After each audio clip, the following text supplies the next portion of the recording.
आप रेडी हैं? मित्रों, आप सभी का अभिनंदन, आप सभी का स्वागत।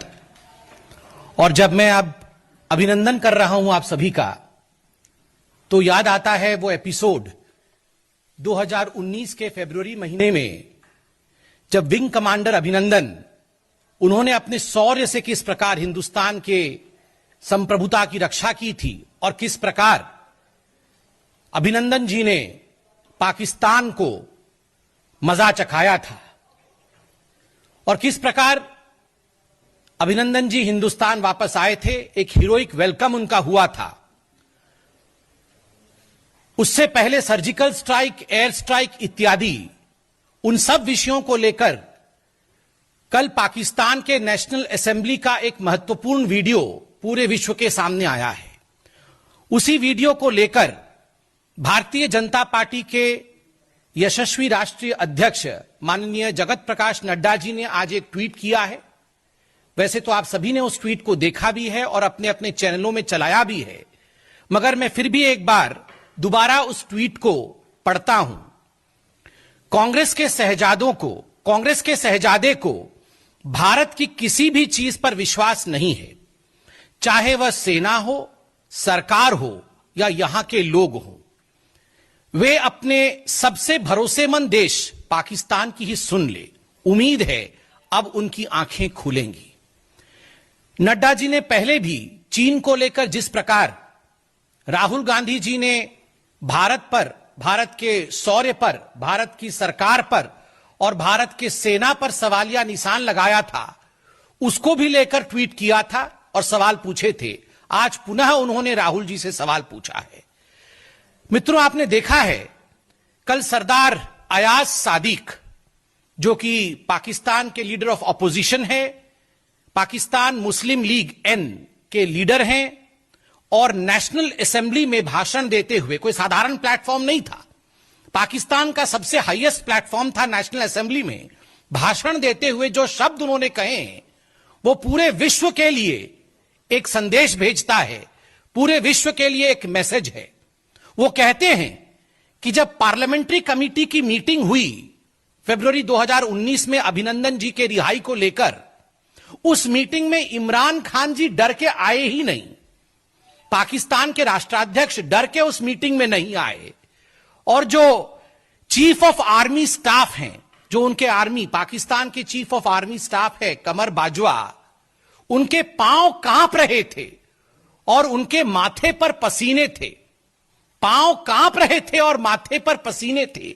यह हालत पाकिस्तान की आर्मी का है, यह हालत पाकिस्तान के चीफ ऑफ आर्मी स्टाफ का है। हिंदुस्तान के नाम से पैर कांपना और सर पर पसीने आ जाना।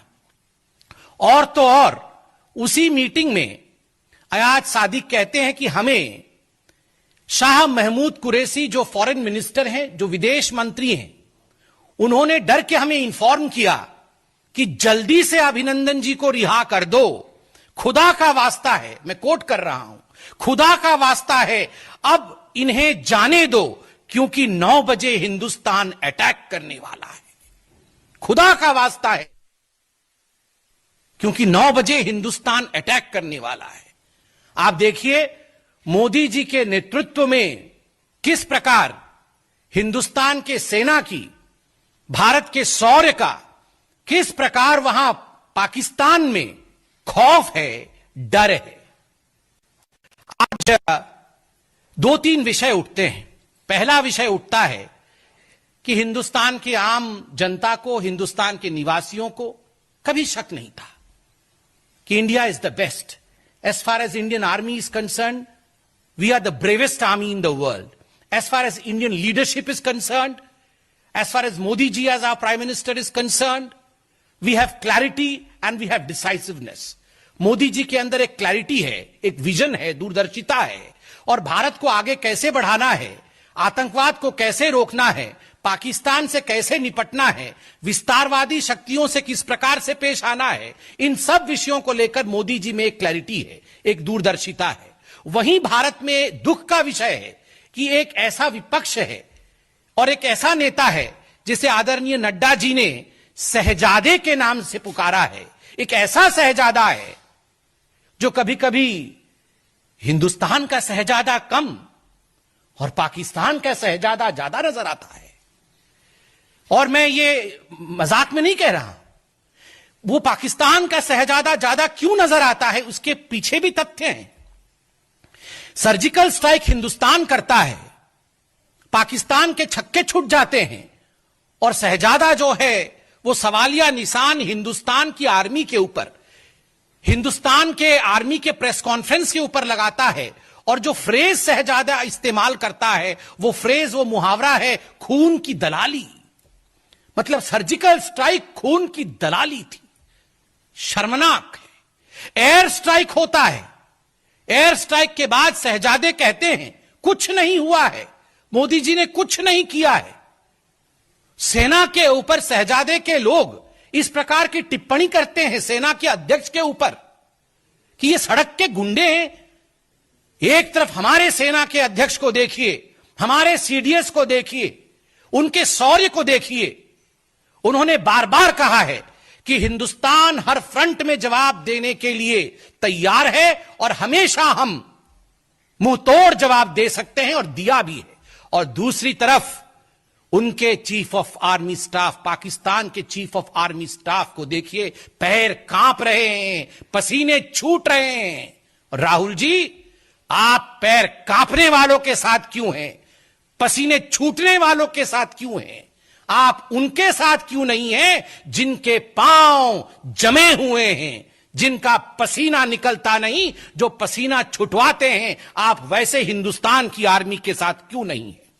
मणिशंकर अय्यर को भेजा था, इस शहजादे ने मणिशंकर अय्यर को भेजा था पाकिस्तान में। पाकिस्तान में जाकर मणिशंकर अय्यर ने कहा था अब तो मोदी की सरकार को गिराना होगा। आज मैं शहजादे से कहता हूं, आज नड्डा जी ने शहजादे से पूछा है अब तो आपकी आंखें खुली होंगी शहजादे, अब देख लीजिए वो क्या हमारी सरकार गिराएंगे। वो तो खुद गिरे पड़े हैं, वो तो खुद गिरे पड़े हैं, वो कैसे गिराएंगे। सलमान खुर्शीद शहजादे के राइट हैंड है, गांधी परिवार के खास मित्र हैं। सलमान खुर्शीद जाके पाकिस्तान में शहजादे के इशारे पर कह रहे थे कि देखिए इंडिया तो पीस नहीं चाहती, मोदी जी पीस नहीं चाहते हैं, मगर पाकिस्तान वांट्स पीस। इसलिए मैं कह रहा था कि जब मैं कहता हूं कभी कभी ऐसा लगता है, प्रतीत होता है कि यह शहजादा हमारा नहीं, यह शहजादा कांग्रेस का नहीं, कभी कभी यह पाकिस्तानी शहजादा लगता है। इसके पीछे कारण है और शशि थरूर को भूला नहीं जा सकता है। अभी चंद दिनों पहले बिहार के चुनाव आरंभ हुए तो रैली संबोधित कर रहे थे शशि थरूर जी, वर्चुअल रैली लाहौर में रैली संबोधित करते हुए, वहां पर भाषण देते हुए भारत को लेकर कंप्लेंट कर रहे थे और कह रहे थे भारत अपने मुसलमान भाइयों के साथ अत्याचार करता है, भारत कोविड को मैनेज नहीं कर पाया, भारत अपने उत्तर पूर्वी नॉर्थ ईस्ट बंधुओं के साथ अत्याचार कर रहा है, उनके साथ डिस्क्रिमिनेशन कर रहा है। पाकिस्तान में कंप्लेंट कर रहे थे। शशि थरूर जी, आप तो वो व्यक्ति हैं जो हमें हिंदू पाकिस्तान, हिंदू तालिबान और इत्यादि कहते हुए पाकिस्तान से कंपेयर करते हो। आप देख रहे हैं जिस पर आपके शहजादे का सबसे अधिक भरोसा था, इमरान खान, कमर बाजवा, शाह महमूद कुरैशी, वो सब थरथरा रहे हैं, पसीने निकल रहे हैं, पांव जमीन पर टिक नहीं पा रहे हैं। और बंधुगण, नवजोत सिंह सिद्धू को कैसे भूल जाएं? हमने कहा था मत जाओ मत जाओ मत जाओ, फिर भी जबरन गए थे और कह रहे थे बाजवा जी से गले मिलके, जीवे जीवे मेरा यार बाजवा, मेरा प्यार बाजवा, मेरा सब कुछ बाजवा। ये सब ऐसे ही कह रहे थे, ये सब शहजादे के कहने पर कह रहे थे। सिद्धू जी, क्या हुआ आपके यार और प्यार बाजवा का? पैर थरथरा रहा है आपके यार का, पसीने छूटे हुए हैं आपके यार के। कांग्रेस पार्टी आपका यार और किसी काम का नहीं है। और ये जो जीवे जीवे पाकिस्तान, जीवे जीवे मेरा यार, इस प्रकार के आप वहां आलाप प्रलाप कर रहे थे, आप देखिए आज पाकिस्तान की क्या हालत है। मुझे दुख के साथ कहना पड़ रहा है राहुल जी कि जिन विषयों पे कोई प्रेस कॉन्फ्रेंस नहीं होना चाहिए, जिन विषयों पे देश एक मत होना चाहिए, देश में एक पेज पे हम खड़े होने चाहिए, उन विषयों को आपने डिवीजन का विषय बनाया। आपने अभी विस्तारवादी ताकतों को लेकर जिस प्रकार से हिंदुस्तान के प्रधानमंत्री को डरा हुआ, छुपा हुआ और यहां तक कि आपने कायर भी बता दिया, आज शहजादे आपको जगत प्रकाश नड्डा जी ने उचित जवाब दिया है और नड्डा जी ने पूछा है आपसे कि कायर कौन है, कौन है कायर और हिम्मत वाला कौन है। बंधुगण, सिर्फ इतना ही नहीं, मैं क्यों कहता हूं राहुल जी को जवाब देना होगा, मैं क्यों कहता हूं और नड्डा जी ने क्यों कहा शहजादे की आंखें खुलनी चाहिए। याद करिए अनुच्छेद 370 को लेकर किस प्रकार की राजनीति हो रही थी। अनुच्छेद 370 को लेकर जब आदरणीय अमित शाह जी ने पार्लियामेंट के पटल पर इस विषय पर डिबेट आरंभ ही किया था, तभी राहुल जी और सोनिया जी के इशारे पर तुरंत अधीर रंजन चौधरी खड़े हो गए और अधीर रंजन चौधरी जी ने तुरंत कहा कि क्या आपने इस विषय में सहमति ली है, क्योंकि अनुच्छेद 370 तो द्विपक्षीय विषय है, article 370 is a bilateral issue, so ये इंडियन पार्लियामेंट अकेले इसमें निर्णय कैसे ले सकती है। तो आप बताइए, आप देखिए अधीर रंजन चौधरी जी, ये है इंडिया की शक्ति। आप इसे द्विपक्षीय बता रहे थे और अनुच्छेद 370 को लेकर राहुल गांधी पार्लियामेंट के बाहर खड़े होकर कह रहे थे कि हजारों लोगों की मृत्यु हो गई जम्मू कश्मीर में, और राहुल गांधी के इसी बयान का फायदा उठाते हुए उनके अजीज इमरान खान ने डोजियर दिया था संयुक्त राष्ट्र में कि देखो ये हमारा राहुल गांधी क्या बोल रहा है। हमारे राहुल गांधी बोल रहे हैं हजारों लोगों की मृत्यु हो गई है जम्मू कश्मीर में। तो राहुल और इमरान और उनके शहजादे जिस प्रकार से एक कोएलिशन में चल रहे थे, आज राहुल जी क्यों एक ट्वीट नहीं आया? मैंने देखा नहीं है राहुल जी, हो सकता है ट्वीट किया है क्या? मैं जनता से पूछ रहा हूं, राहुल जी के ट्विटर हैंडल में जाके देखिए, जो अपने देश के प्रधानमंत्री को एक मिनट में, एक सेकंड में डरा हुआ, छुपा हुआ, कायर इत्यादि बताते थे, एक ट्वीट किया है क्या कि हां आज हमें पता चल गया 56 इंच का सीना क्या होता है, आज पता चल गया। किया है क्या भैया? 56 इंच का सीना वही होता है जिस सीने को देखने मात्र से पाकिस्तान के चीफ ऑफ आर्मी स्टाफ के पैर कांपने लगे, माथे पे पसीना आने लगे और पाकिस्तान का राष्ट्राध्यक्ष इमरान खान मीटिंग में आए नहीं और उनका जो फॉरेन मिनिस्टर है, विदेश मंत्री है कुरैशी साहब, वो कहे खुदा का वास्ता है छोड़ दो नहीं तो हमारे ऊपर कहर आ जाएगा। ये होता है 56 इंच। राहुल गांधी जी, आशा करता हूं आज आप घर में बैठ के 56 इंच क्या होता है इसके विषय में अध्ययन करेंगे और यथाशीघ्र ट्वीट करेंगे, वरना जो आदरणीय नड्डा जी ने कहा है कि हम उम्मीद करते हैं आपकी आंखें आज खुली होंगी, देश मानेगा कि आपकी आंखें कभी खुल ही नहीं सकती है, क्योंकि आपकी आंखें लगातार इमरान खान और पाकिस्तान की तरफ ही देख रही हैं। बहुत बहुत धन्यवाद मित्रों, कोई प्रश्न हो तो अवश्य पूछें।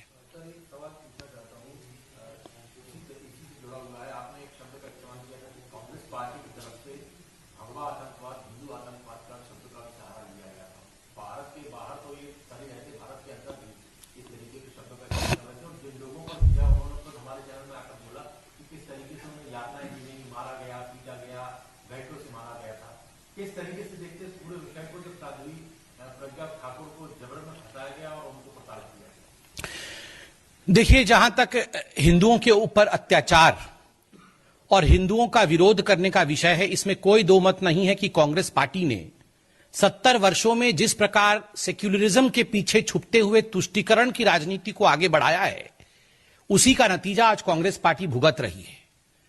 हिंदू आतंकवाद, हिंदू टेररिज्म, सैफरन टेररिज्म, ऐसे शब्दों का प्रयोग ना केवल कांग्रेस पार्टी के शहजादे अपितु उस समय के प्रधानमंत्री के सामने उस समय के गृह मंत्री ने किया था।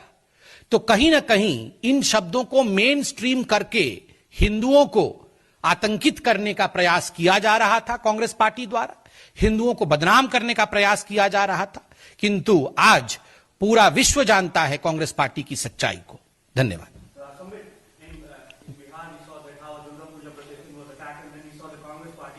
completely attacking the BJP in Chhattisgarh, but now not a single word of condemnation has come from the Congress party. The Durga Puja Pandal and the Pujaris were brutally lathi charged by police over there in Chhattisgarh.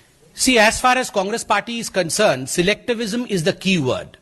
The Congress party will not speak about despicable law and order situation in the states in which they govern. They would not speak about Rajasthan. They would not speak about Chhattisgarh.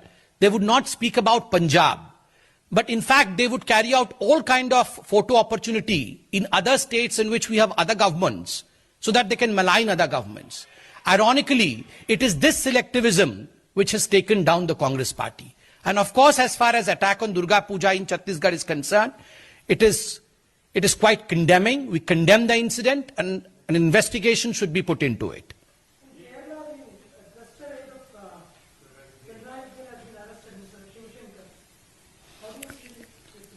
See, as far as the gold scam in Kerala is concerned, there is no doubt that is one of the most important scams of the recent times. And recently we had the MOS Foreign Affairs, Muralidharanji, who held a press conference to the same effect. He had demanded certain questions then as to why should the buck not stop at the doorstep of the Chief Minister. Because we had learned that the chief accused herself had said that whatever was happening with the knowledge of the Chief Minister. The Chief Minister knew that she was appointed in the IT park. The Chief Minister knew that in fact she was in the consulate. So when the Chief Minister knows all, and one of the closest aide of the Chief Minister, the principal secretary of the Chief Minister is arrested, this is no small thing. This only implies that the buck stops at your door, and in fact the Chief Minister should resign. I'll just take his, yes sir.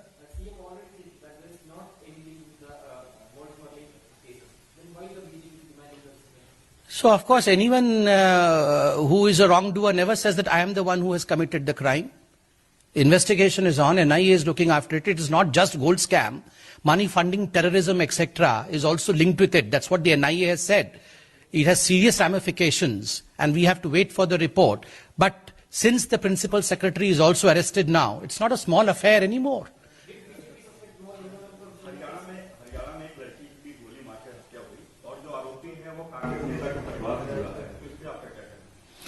देखिए, जिस प्रकार से निकिता तोमर जी के साथ ये घटना हुआ है हरियाणा में, स्वाभाविक रूप से जो हत्यारे हैं वो कांग्रेस पार्टी के काफी निकट के हैं. उनके चाचा, उनके भाई इत्यादि सभी कांग्रेस पार्टी में हैं. तो ये सवाल कांग्रेस पार्टी से ही उठता है कि वो अपने विधायक को सस्पेंड क्यों नहीं करते. जो अभी सिलेक्टिविज्म की हम बात कर रहे थे, वो विषय बहुत महत्वपूर्ण है. बहुत बहुत धन्यवाद बंधुओं.